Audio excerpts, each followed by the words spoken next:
नमस्कार, आप देख रहे हैं हॉट टॉक भारत। मैं हूं दिवाकर विक्रम सिंह।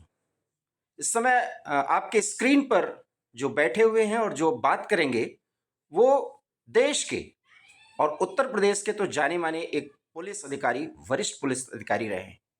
और 2025 जब अब लगभग खत्म हो चुका है, ठीक रात के 8 बजे हम उनसे ये बातचीत कर रहे हैं। और बातचीत कि 2025 तक जो उनकी आज तक की एक फीलिंग रही है कि अगर ये देश आगे बढ़ता है तो आंतरिक सुरक्षा में पुलिस की एक बहुत महत्वपूर्ण भूमिका रहती है। और वो भूमिका कितनी पब्लिक फ्रेंडली हो और कितना प्रभावी हो, आज इसी पर उत्तर प्रदेश के x DGP Sulkhan Singh sir से हम बातचीत करेंगे और कुछ महत्वपूर्ण सवाल उनसे करेंगे। आपका बहुत बहुत स्वागत सर। वैसे सर का एक राजनीतिक पृष्ठभूमि है जिस पर हम कभी बात करेंगे, क्योंकि वो बुंदेलखंड के कॉज को लेकर के एक बहुत महत्वपूर्ण भूमिका अदा कर रहे हैं कि क्या कुछ होना चाहिए राजनीतिक दृष्टिकोण से, लेकिन वो अलग मुद्दा है।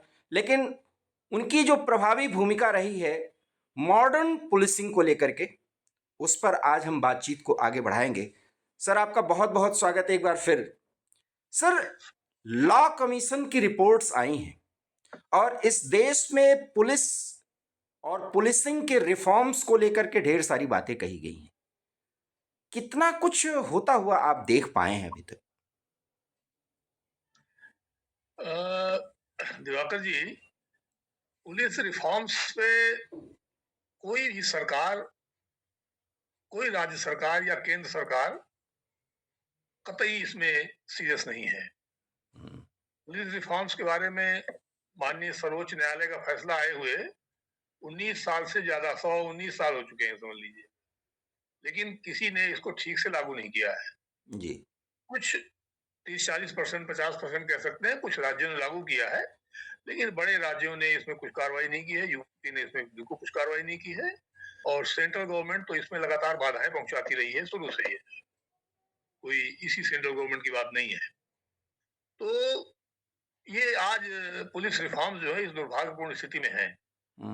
ऐसा क्यों है, इस पर आप चर्चा कुछ करना चाहेंगे तो सर, इसका सबसे बड़ा कारण यही है कि राजनीति, और देखिए जो एक एक आम पब्लिक की धारणा है, हम उस सवाल को उठाएंगे कि पुलिस वो सरकार जो चल रही होती है उसके साथ मिली होती है, और पुलिस और समाज विरोधी तत्व जो रसूख रखते हैं, मैं जिले स्तर से बात कर रहा हूं, उनके साथ भी उसका एक सामंजस्य रहता है। फिर आम पब्लिक कहीं ना कहीं फील करती है कि उसके साथ एक ब्रिटिश काल के पुलिस की तरह व्यवहार हो रहा है।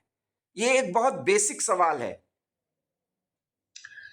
पहली बात तो ये कहना कि पुलिस राजनीतिक पार्टी से या रूलिंग पार्टी से मिली रहती है, ये उचित नहीं है। पुलिस उनके अंडर में है, तो अंडर वाला अधिकारी या विभाग मिलता नहीं है, वो मजबूर है। बहुत बड़ी बात कह रहे हैं सर आप। उसे वही करना होगा जो सरकार दबाव देगी उसमें। और इसीलिए पुलिस सुधार में ऑटोनोमी, फंक्शनल ऑटोनोमी, काम करने की स्वायत्तता, ये एक पॉइंट बहुत ही महत्वपूर्ण था। और ये सभी जो उसमें 6 सुधार के पॉइंट हैं, उन सभी में ये परमिएट करता है और ये मुख्य ड्राइविंग फोर्स है सुधारों के लिए जो है। सर, 6 सुधारों की बात आपने कही है, उन 6 सुधारों का जिक्र करिए जो सुधार बहुत ज्यादा टच करते हैं, क्योंकि आप एक प्रदेश के डीजीपी रहे हैं। जो सुधार वास्तव में हो ही जाने चाहिए एट एनी कॉस्ट। देखिए, सुधार के इसमें सिर्फ 2 पॉइंट हैं जी। पहला पॉइंट है फंक्शनल ऑटोनोमी, कार्य की स्वायत्तता। पुलिस के तफ्तीश के काम में एक ब्यूरोक्रेसी या नेता, मंत्री, मुख्यमंत्री कोई, उसमें हस्तक्षेप न करें। आप देखें तो सीआरपीसी में, जिसमें पुलिस को तफ्तीश की पावर दी गई है, उसमें सरकार को या किसी अधिकारी को, प्रमुख सचिव को, किसी को भी कोई पावर इसमें नहीं दी गई है। ये जानबूझ के ऐसी व्यवस्था बनाई गई है कि ये काम जो है एक स्वतंत्र, कम से कम स्वतंत्र दिखने वाली संस्था करे। पार्टीजन जो है, जो पक्षपात, पार्टी तो पार्टी वाली होती है, उसके हाथ में लॉ एंड ऑर्डर का, क्रिमिनल इन्वेस्टिगेशन का, ड्राइविंग मैकेनिज्म ना रहे, लेकिन वो चूंकि अपने कंट्रोल के पावर का इस्तेमाल करते हैं, सब इंस्पेक्टर को पनिश कर देंगे, आईओ को पनिश कर देंगे, एसपी का तबादला कर देंगे, तो इस तरह से दबाव बना करके जो है गलत काम पुलिस से करवाते हैं। और ये सब सरकारें इसमें लिप्त हैं, इसलिए कोई सरकार सुधार नहीं होने दे रही है इसमें जो है। तो यहाँ की समस्या है ये जो है। और सर दूसरा नंबर जो है ऑटोनॉमी के साथ साथ अकाउंटेबिलिटी। जब आप सरकार के अधीन गलत सलत काम करेंगे तो सरकार आपको उन गलत सलत कामों से बचाएगी फिर, तो आपकी अकाउंटेबिलिटी कुछ नहीं रह जाती है। सरकार दिखने को निष्पक्ष है, लेकिन वो आपके गलत काम का समर्थन करेगी, आपके खिलाफ कार्रवाई नहीं होने देगी। जी वो कार्रवाई करेगा तो सुप्रीम कोर्ट तक सरकारी पैसे से लाखों रुपए फीस देकर वकीलों से सरकार लड़वाएगी। अब आप गलत काम करवाएंगे तो आपको संरक्षण देना पड़ेगा। तो ये एक ऐसी स्थिति बन गई है कि इससे निकलना बहुत जरूरी है। सर बड़ा सवाल है, चूंकि मेरे सवाल को आपने एक्सेप्ट ही किया है कि वो पुलिस को करना पड़ता है। ऐसी क्या मजबूरी होती है कि जो करना ही पड़ता है? क्योंकि कहने को तो कहते हैं कि पुलिस का काम करने दीजिए, क्योंकि पुलिस वो अपना काम कर रही है, लेकिन वहां पर राजनेता या नेता, राजनेता शब्द ही नहीं, नेता इन्वॉल्व हो जाते हैं। और उसके बाद आपने कहा ब्यूरोक्रेसी, तो ब्यूरोक्रेसी का पार्ट तो पुलिस भी होती है। इसका मतलब एक वर्सेस चल जाता है क्या, आईएएस वर्सेस आईपीएस, या इस तरह की कोई बात जो राज्य स्तर पर प्रभावी रूप से दिख रही होती है? देखिए, ब्यूरोक्रेसी बेसिकली अफसरशाही को ही कहते हैं। जी पुलिस है या जैसे इंजीनियर्स हैं, बिल्कुल। डॉक्टर्स हैं, ये ब्यूरोक्रेसी में नहीं आते हैं। टेक्निकली आते हैं, लेकिन ब्यूरोक्रेसी जब भी कहा जाता है तो ये उससे ताल्लुक नहीं है। जी जी जी बाकी ब्यूरोक्रेसी जो है, जैसे सरकार में वहां सचिवालय में बैठते हैं प्रिंसिपल सेक्रेटरी होम और चीफ सेक्रेटरी, जी इन लोगों को खुद कोई पावर नहीं दी गई है कहीं पर, लेकिन ये मंत्री और मुख्यमंत्री के जरिए लीवर खींचते हैं। बहुत किसी बड़ी बात फाइल कर पे उल्टा सीधा साइन करा लेते हैं और पुलिस वालों के खिलाफ कार्रवाई करा देते हैं।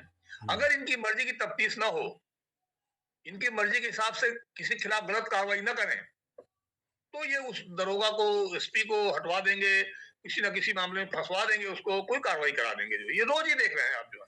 बिल्कुल। ये रूलिंग पार्टी के महासचिव को उसकी गाड़ी में बत्ती लगी हुई थी, पीएसआई ने रोक दिया, तो इतना दबाव डाला उन्होंने कमिश्नर लखनऊ पे कि उसको लाइन हाजिर करना पड़ा पीएसआई को। ऐसे कानपुर में हुआ। तो इस तरह की चीजें करेंगे, अपराधियों के खिलाफ मुकदमा वापस लेते हैं और एसपी पे दबाव डालते हैं कि वो रिपोर्ट फेवरेबल लगा दे। तो ऐसा एक दुष्चक्र बन गया है, और मजबूरी यही है कि उसके अंडर में है, तो मजबूरी तो है ही है। यही बात। वो आपको किसी न किसी सजा दे देगा आपको जो है। तो यही दुष्चक्र जो है तोड़ने के लिए रिफॉर्म्स की बात हुई थी, जिसमें दो ही पॉइंट है, ऑटोनॉमी, स्वायत्तता काम करने की तफ्तीश में, और अपने कृत्यों के प्रति जवाबदेही। सर दो चीज। अब दो बात, चूंकि आप बहुत चुन के बातें कहते हैं, दो बातें आपको इन 6 सुधार जो उन्होंने होने चाहिए लॉ कमीशंस ने बोली हैं, उन दो में आपने कहा कि सबसे बड़ी बात है कि ऑटोनॉमी होनी चाहिए तफ्तीश में। क्या आपको लगता है कि जो भी तफ्तीश पुलिस करती है, जो शुरुआत करती है, कोई इन्वेस्टिगेशन का काम तो वही शुरू करती है, अगर उसके ऊपर के अथॉरिटीज को न दिया जाए, सीबीआई या इसके अतिरिक्त जितनी भी संस्थाएं, तो जब पुलिस तफ्तीश करती है तो यह भी तो सवाल उठाया जाता है कि पुलिस के तफ्तीश करने का तरीका बहुत परंपरागत है, उसमें भी कोई मॉडर्निटी आनी चाहिए समय के अनुसार, वो सब कुछ नहीं हुआ है। तो क्या ये भी सुधार नहीं होने चाहिए? नहीं, ऐसा नहीं है। पुलिस की तफ्तीश की टेक्निक जो है, आप देखिए, बहुत ही मॉडर्न है, और जो बेस्ट टेक्निक्स वर्ल्ड में अवेलेबल हैं, वो हमारी यूपी पुलिस ही यूज कर रही है, दूसरे स्टेट भी कर रहे हैं इसमें। चाहे फॉरेंसिक टेक्निक्स हो, चाहे कंप्यूटर फॉरेंसिक्स हो, या इंफॉर्मेशन कम्युनिकेशन टेक्नोलॉजी का यूज हो, सभी का यूज बहुत अच्छी तरह से हमारी यहाँ की फॉरेंसिक लेबोरेटरी जो है, वो one of the best in the world है। खासतौर पे हैदराबाद और गुजरात की, अहमदाबाद की फॉरेंसिक साइंस लेबोरेटरी। तो ऐसा नहीं है, मॉडर्निटी में कोई कमी नहीं है। ट्रेनिंग का शेड्यूल हमारा बहुत अच्छा है, ट्रेनिंग का प्रोग्राम बहुत अच्छा है, लेकिन उसके हिसाब से काम ही नहीं करने दे रहे हैं, तो क्या करेगा उसको जो है? ये दुष्चक्र टूटेगा कैसे सर? पुलिस रिफॉर्म्स जैसा कि सुप्रीम कोर्ट ने आदेशित किया है, उससे दुष्चक्र काफी हद तक टूटेगा। लेकिन ऐसे डेवलपमेंट बीच में हुए हैं कि उस रिफॉर्म्स के बावजूद कोई खास एक ऑटोनॉमी नहीं हो पा रही है। हम्म। फॉर एग्जाम्पल, यूपी में बिल्कुल बिना किसी आधार के हम्म। एक डीजीपी थे श्री मुकुल गोयल, उनको बिल्कुल हटा दिया गया और यूपीएससी ने कुछ नहीं किया, उसमें कोई पैनल नहीं बनने पाया और उसके बाद से कोई पैनल नहीं बन रहा है और सब कार्यकारी के हिसाब से काम हो रहा है। तो उस फैसले से बढ़ के आगे कुछ रिफॉर्म करना पड़ेगा जिससे कि मनमाने तरीके से अधिकारियों का तबादला या उनको पनिशमेंट ये सब ना हो पाए उसमें। तो ऐसी व्यवस्था भी अब इसमें करनी पड़ेगी। मुझे ये जानकारी हुई है कि इसमें इंटरवेंशन के एप्लीकेशन मूव है सुप्रीम कोर्ट में। श्री प्रकाश सिंह साहब ने मूव कर रखा है और लोगों ने मूव किया हुआ है। तो उम्मीद है कि इस बिंदु पर भी माननीय सर्वोच्च न्यायालय में विचार होगा और कोई सार्थक इसमें निर्णय होना चाहिए।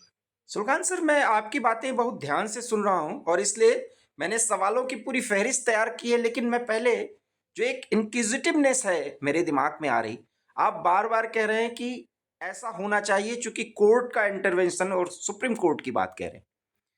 जब इस देश के आंतरिक सुरक्षा के एक सबसे अहम पहलू को बहुत चाक चौबंद बनाने के लिए, उसके सभी अंगों को दुरुस्त करने के लिए, उसको स्वायत्तता देने के लिए जब कोर्ट ही इंटरवेन करके सब कुछ करेगी, तो फिर ये विधायिका, कार्यपालिका, ये क्या, कैसे ये काम करते हुए दिखाई दे रहे हैं? इसका तो मतलब ही है कि पुलिस को वो लकीर का फकीर बनाए रखना चाहते हैं।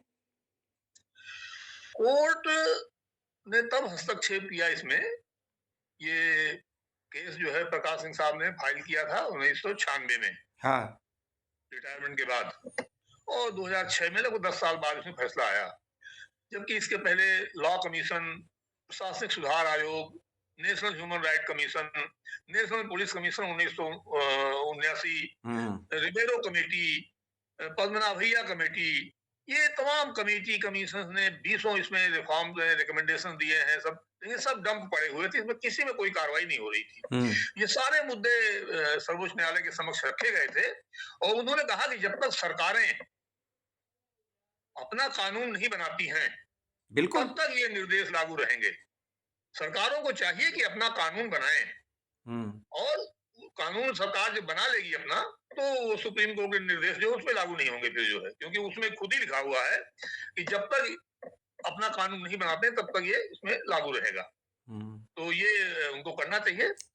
बेसिकली दिवाकर जी, सुप्रीम कोर्ट ने ये पाया इंटरनल सिक्योरिटी की बात नहीं है, वो एग्जीक्यूटिव फंक्शन है, जो तफ्तीश है खास तौर पे, ठीक है सर, ये एक अर्ध न्यायिक टाइप का फंक्शन है ये।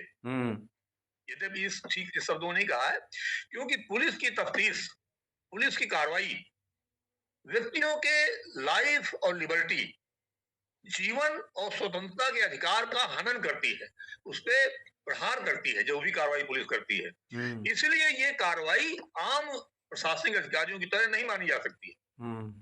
एक केस आया था माननीय सुप्रीम कोर्ट के सामने, टीपी सेन कुमार, डीजीपी केरला के संबंध में, उसको बीच में सरकार ने हटा दिया था, सुप्रीम कोर्ट ने उनको रीइंस्टेट किया और उसमें उन्होंने कहा कि डीजीपी के पद को चीफ सेक्रेटरी से इक्वेट नहीं किया जा सकता।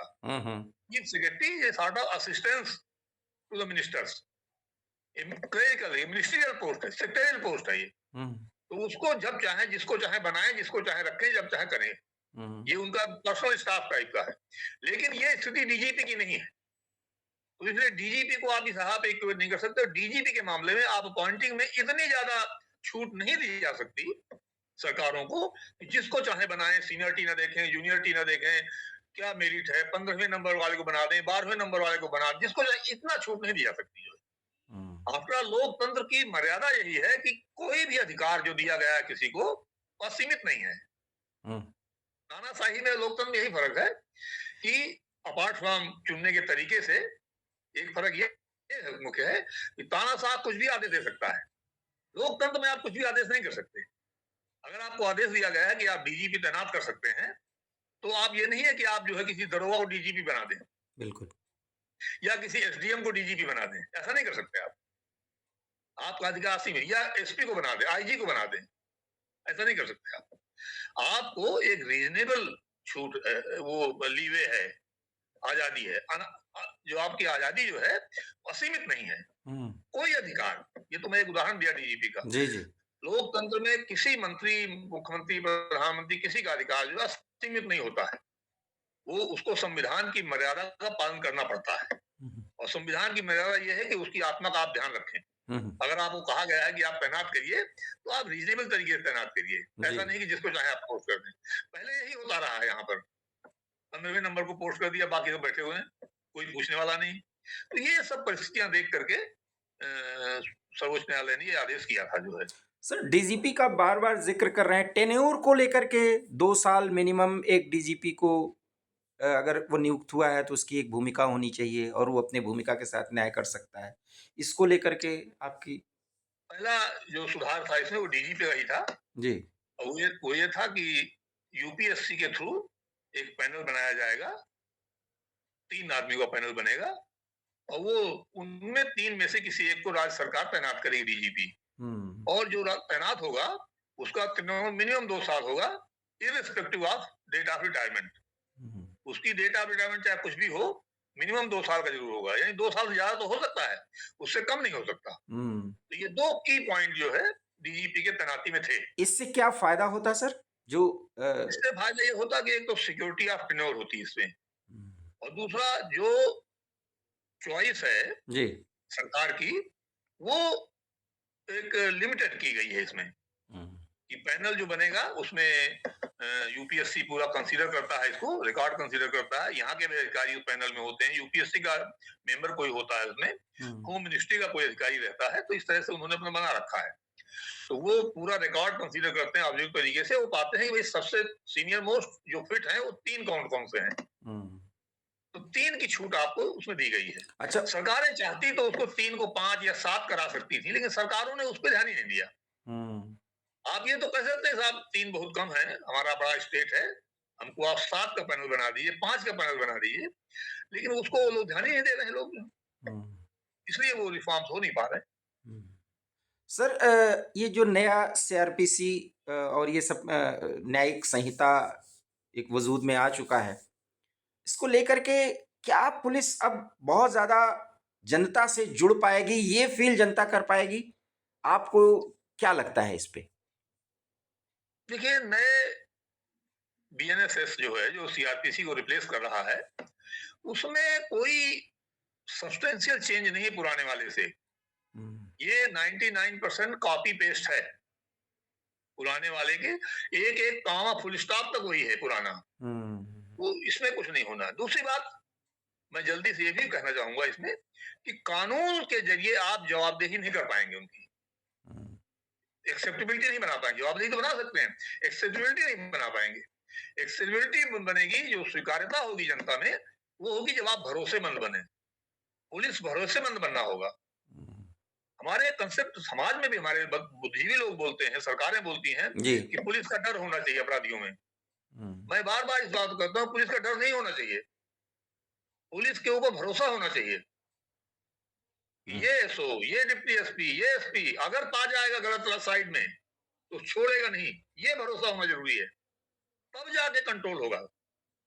अगर उनको भरोसा है कि साहब पुलिस का डर तो है, लेकिन उनको ये भरोसा है कि हम विधायक जी से कह के, मंत्री से कह के दबवा लेंगे मामला, तो वो क्यों अपराध में लिप्त नहीं होगा? वो बिल्कुल होगा। वो फिर रूलिंग पार्टी के राइट साइड में रहने की कोशिश करता है। आप देखते हैं तमाम लोग जो है पार्टी बदल के आ जाते हैं और विधायक बन जाते हैं, फिर काम वही करते हैं वो लोग जो है।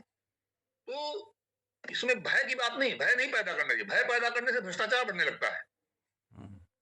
स्वीकार्यता होनी चाहिए, ट्रस्ट होना चाहिए, तो एक पक्का विश्वास होना चाहिए कि ये दरोगा, ये डिप्टी एसपी, ये अधिकारी अगर गलत पा गया हमको तो बस बचेंगे नहीं हम लोग। तब कानून का डर पैदा होता है, कानून का सम्मान होता है। पुलिस का सम्मान होगा, कानून का डर पैदा होगा।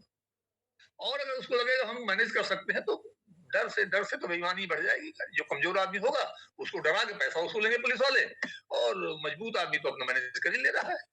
तो इसलिए उससे नहीं होगा। ये तो जब सरकार भी चाहे, सभी लोग चाहें, अधिकारी खुद चाहें, बहुत सारे पुलिस अधिकारी नहीं चाहते हैं कि ये हो ऐसा। ऐसा क्यों नहीं चाहते सर? क्योंकि ये नेक्सस जो दिखता है, और दिखता क्या है, मैं तो बोलने में भी थोड़ा संकोच कर रहा हूं कि अपराध, पुलिस, आप अपनी बात तो छोड़ ही दीजिए ना सर, कुछ ऐसे तारे टिमटिमाते हुए आते हैं, उसमें से आप एक अधिकारी रहे, और जब भी इस तरह के अधिकारी आए, अभी तो आपने रिवेरो कमेटी की बात की, ढेर सारी कमेटियों का जिक्र है, तो उन अधिकारियों ने इस देश में पुलिस कैसी होनी चाहिए, और पंजाब की समस्या, हम एक वीडियो में हम आप बातचीत कर रहे थे, अगर पंजाब की समस्या का अंत हुआ तो कंवरपाल कंवरपाल सिंह गिल जैसे डीजीपी थे, जूलियस फ्रांसिस रिबेरो जैसे डीजीपी थे, और जिन्होंने पंजाब पुलिस के मरती हुई स्थिति को किस तरीके से संवारा था, वो आपसे बात करने है, आपसे पूछने की जरूरत नहीं है, वो आपने खुद एक बार जिक्र किया था, और आपने खुद भी उत्तर प्रदेश में इस पोस्ट पर रहते हुए प्रयास किया था। लेकिन जनरली सर यही है,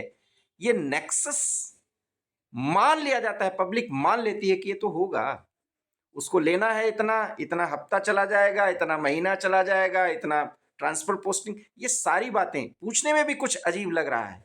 ये नेक्सस तभी टूटेगा जब अंदर से वो अधिकारी ये फील करेगा कि हाँ, मेरा पद है और मेरा कुछ कर्तव्य है। ये कर्तव्य बोध क्यों नहीं आ पा रहा है? देखिए, ये तो सरकार जब चाहेगी तब सुधार शुरू होगा।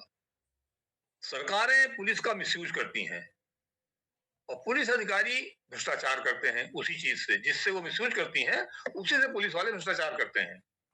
तमाम आप अधिकारियों को देखेंगे जिनके पास 10-10, 12-12 एकड़ जमीन लखनऊ में मौजूद है यहाँ पर, तो ये तभी तो है जब वो गलत काम करेंगे। और गलत काम क्यों कर रहे हैं? क्योंकि उनको गलत काम कराते हैं उनसे। नेता सरकारें पैसा नहीं लेती हैं पुलिस के गलत काम से, उनको बेहतर है पैसा कमाने के जरिए, लेकिन वो चूंकि गलत काम उनसे करवा रही हैं तो फिर उनको बचाती हैं, जांच नहीं होने पाती है। ये चीज है, जांच हो जाए तो सब पकड़ में आ जाएगा, लेकिन जांच नहीं होगी। रिकॉर्ड में आता है साहब इसके पास 10 एकड़ जमीन है, 15 बीघे जमीन है यहाँ पर, लेकिन वो जांच नहीं करेंगे। और जांच की भी जाती है तो फाइलें दबा दी जाती हैं। नहीं, दवाई फाइल ही नहीं खुलेगी, दवाई कहाँ दबाने का मतलब ही नहीं होता। कोई फाइल नहीं खुलती, कोई फाइल नहीं खुलती। जो विजिलेंस की जांचें पेंडिंग पड़ी हैं सरकार में मंजूरी के लिए, वो दबा के बैठे हुए लोग हैं। सर इसका जो मैं अभी तक बातचीत करके पाया, चाहेगी जब तब अधिकारी थोड़ा लाइन में आएंगे। और बाकी देखिए, अधिकारी जो होते हैं, अधिकारियों के बारे में तो ये सतत ध्रुव सत्य है कि अधिकारी तंगदिल और संगदिल होते हैं। तो ये बिना नियंत्रण के, सख्त नियंत्रण के, ये लोग सही लाइन पर नहीं रह सकते हैं। ये आचार्य चाणक्य ने कहा है और ये अंग्रेजों के जमाने में बने हुए कंडक्ट रूल्स में लिखा हुआ है, वो आज तक पे चल रहा है कि जब तक इनको सख्त सुपरविजन नहीं किया जाएगा, ये अधिकारी लाइन पे नहीं रह सकते हैं। और जितना बड़ा महकमा, उतने कंट्रोल की ज्यादा जरूरत है, जितने ज्यादा पावर्स, उतने ज्यादा कंट्रोल की आवश्यकता है। तो ये नहीं मानते हैं, उसको क्या करे कोई। जो राजस्व विभाग के अधिकारी, ज्यादातर मामले पैमाइश वाले आते हैं जो पुलिस के गले में पड़ जाते हैं, आकर के मर्डर होते हैं, उसमें पैमाइश करके नहीं देते। डीएम आदेश कर देगा, नीचे के अधिकारी पैमाइश नहीं करेंगे, डीएम उसको एनफोर्स नहीं करा पा रहे हैं। हमारे एक मित्र हैं यही लखनऊ के, वकील हैं, 2 साल से पैमाइश नहीं हो पा रही उनकी, आदेश होने के बाद। क्या कर लेंगे आप बताइए। तो सरकारी अधिकारी कर्मचारी कहीं भी दुनिया में बिना सख्त सुपरविजन के काम नहीं कर सकते, उनको सख्त सुपरविजन रखना पड़ेगा, और जब गड़बड़ी पाया जाए सजा मिलनी चाहिए उनको। लेकिन ये आप तभी कर पाएंगे जब आप मिसयूज ना करें उनका। बिल्कुल सही बात। अगर आप मिसयूज करेंगे तो फिर नहीं कर पाएंगे आप। जो 2025 सर खत्म हो रहा है, क्योंकि मैं लॉ कमीशंस की रिपोर्ट्स पर आपसे जिक्र करूंगा तो बहुत वीडियो लेंदी हो जाएगा और कुछ बोरिंग हो जाएगा। हालांकि उसके मुख्य बातों को आपने 2 लाइन में बताया कि 2 रिफॉर्म्स पर काम हो। सवाल है कि 2025 में एक बदलाव हमने करने की कोशिश की, ऐसा लगता है। एक तो बहुत महत्वपूर्ण सवाल है कि क्या, चूंकि लॉ एंड ऑर्डर तो स्टेट का भी विषय है, केंद्र भी उसके साथ क्या सहयोग कर सकती है, अर्थात गृह मंत्रालय की क्या भूमिका हो सकती है, एक तो ये। दूसरा, अभी डीजीपी कॉन्फ्रेंस हुआ था छत्तीसगढ़ में, जिसमें पीएम और गृह मंत्री भी गए थे, उससे क्या कुछ बातें निकल के आई हैं। और लास्ट सवाल, क्योंकि 3 सवाल मैं आपसे कह रहा हूं, आपके नजरिए में क्या कुछ ऐसा अब किया जाना चाहिए जिससे लगे कि हाँ, रिफॉर्म का काम जो लॉ कमीशंस ने बोले हैं, जो कोर्ट का इंटरवेंशन है, वो अब प्रभावी होता हुआ दिख रहा है। देखिए, डीजीपी कॉन्फ्रेंस हर साल होती है वो तो होता है जी। और उसमें लगभग हर बार प्रधानमंत्री और गृह मंत्री जाते हैं, लेकिन आज तक कभी कुछ उसमें कुछ हुआ नहीं है। हम्म तो इस तरह की कॉन्फ्रेंसेस से कुछ होना नहीं है। हम्म जैसा मैंने बताया, जितने कमीशन कमेटी रही हैं, उन सबका जिस्ट, सबका अध्ययन करके माननीय सुप्रीम कोर्ट ने अपने 2006 के फैसले में प्रकाश सिंह केस में डाल दिया है। हम्म वो बातें क्या निकल के सामने आनी है वो तो आ चुकी हैं, हम्म। बस उनको क्रियान्वित नहीं किया जा रहा है, बस केवल यही कमी है इसमें। क्या कुछ क्रियान्वित होना चाहिए? वही तो 4-5 मुख्य ऐसे क्रियान्वित में देखिए, एक तो सीआरपीसी में संशोधन करके पुलिस की तफ्तीश की ऑटोनॉमी की जा सकती है, नंबर वो 1 भारत सरकार कर सकती है। जी। दूसरा, आईपीएस कैडर रूल्स, आईपीएस पे रूल्स में संशोधन करके सरकारों का मनमानीपन रोका जा सकता है डीजी तैनात करने में। और ये जो नंबर 2 रिकमेंडेशन था, आदेश था सुप्रीम कोर्ट का, उसमें खाली डीजीपी नहीं है, नंबर 2 में IG zone, DIG range, SP और इंस्पेक्टर इंचार्ज थाना, जी जी जी। इन चारों की तैनाती के संबंध में स्ट्रिक्ट नियम है। मिनिमम 2 साल का टेन्योर होना चाहिए इनका भी, और बीच में हटाना है तो वही शर्तें हैं जो डीजीपी के लिए हैं। तो डीजीपी के मामले में सरकार नहीं मानती है, बाकी के मामले में वो डीजीपी नहीं मानते हैं, मुझे के अधिकारी नहीं मानते हैं, एसपी कभी नहीं मानता इंस्पेक्टर वाले में, क्योंकि कोई चाहता नहीं ना, दिक्कत ये है। ये दिक्कत है, कोई नहीं चाहता कि सुधरे पुलिस। एक बड़ा मजाकिया एक किस्सा मुझे बताया था किसी ने, पता नहीं सही है गलत है। कहते हैं लालू प्रसाद यादव जी एक बार किसी सभा में गए तो लोगों ने मांग किया कि साहब यहाँ पे पुल बनवा दीजिए। तो लालू प्रसाद यादव ने कहा कि अगर पुल बन जाएगा तो शराब कैसे चुकाओगे, यहाँ तो पुलिस आ जाएगा पकड़ लेगा तुमको। तो सब लोग ताली बजाने लगे और सब वो जीत गए वहां पे जाकर के लोग। तो पुलिस अगर सुधर जाएगी तो ये सब घपला कैसे करेंगे, जो बेईमान अधिकारी पैसा कैसे कमाएंगे, और उल्टा सीधा काम कराने वाली सरकारें कैसे कराएंगी।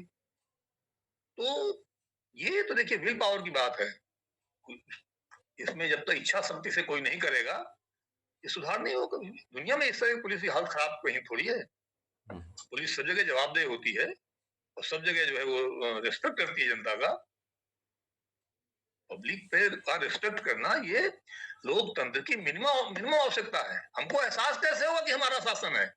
राइट। हमें लगता है कि हम कोई गुलाम है, नौकर है मंत्री और विधायकों के, जो जो चाहे कर ले। बदतमीजी से बात करते हैं लोग, पुलिस वाले बदतमीजी से बात करते हैं। तमाम आए दिन आप वीडियो देखते हैं, कोई एसडीएम पीटे दे रहा है किसी को, दरोगा किसी को पीट रहा है, कोई लात मार रहा है। एक मैंने देखा डिप्टी एसपी एक बार बार कहता है हट हराम खोर तू कैसे आ गया यहाँ पर। ऐसे लोगों के खिलाफ कार्रवाई हो जानी चाहिए अब तक जो है। तो ये पुलिस का ये गुंडागर्दी ये इनकरेज क्यों किया जा रहा है? ये यहाँ पे एक्चुअली क्रक्स आता है। इंपॉर्टेंट मामले में सरकारें तय करने लगती हैं, गृह विभाग तय करने लगता है, प्रमुख सचिव गृह तय करते हैं किसको पकड़ा जाए किसको ना पकड़ा जाए। उत्तर प्रदेश में कुख्यात माफिया अमरमणि त्रिपाठी कई साल से, साल डेढ़ साल से फरार चल रहा है। हाई कोर्ट बार बार उसमें डंडा कर रहा है, बार बार सख्त आदेश देता है, लेकिन नहीं पुलिस गिरफ्तार कर रही है। और ये पुलिस अपने आप थोड़ी उसकी गिरफ्तारी से बच रही है, सरकार से दबाव होगा उसको। तो कारण बड़े सिंपल हैं और अनावश्यक रूप से मंथन करके चाहे जितने कारण निकालिए, कारण बहुत सिंपल है। सरकार मिसयूज करना चाहती है, अधिकारी बेईमानी करना चाहते हैं, बस सीधी सी बात है। बहुत महत्वपूर्ण बात कही है।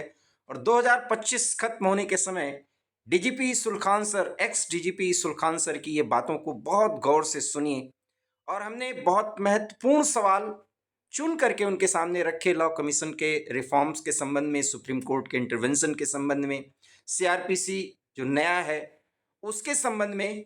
और सुलखान सर ने सिर्फ 3 बातें कही हैं जो मुझे समझ में आई।